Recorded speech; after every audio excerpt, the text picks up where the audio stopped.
We're going to take this long hook, darlings, long hook. I know, outrageous. And we're going to shove this right up the person's nose, okay? We don't believe the brain's important at all, but we got to get rid of the brain, okay? Because anything left in the body to rot, it's going to rot the whole body, and the person's soul can't go on to live forever in the afterlife. We got to take out a few other things. Now, we don't believe the brain is important at all.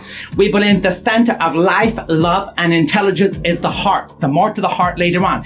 We still got to take out all the dirty, sticky, mucky stuff inside though. So, let's have a look here. The first thing we got to take out is the intestines. So, let's have a little go, shall we? Pull them out one at a time. Whatever you do, people, don't be tempted to start flinging this around. It makes the place a real mess real quick, like.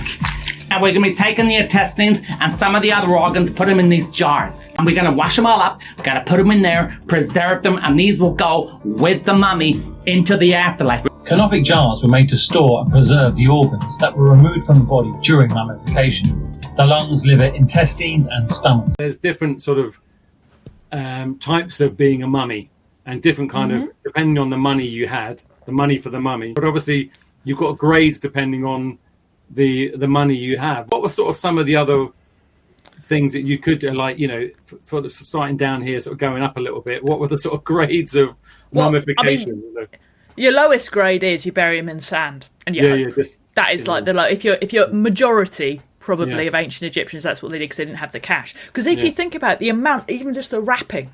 How much that would have cost? That's a lot of linen. All have to be made by hand, of course. So it's all, you know, very expensive. But yeah, there's also, I could tell you, I really want to tell you this story because it just popped into my head.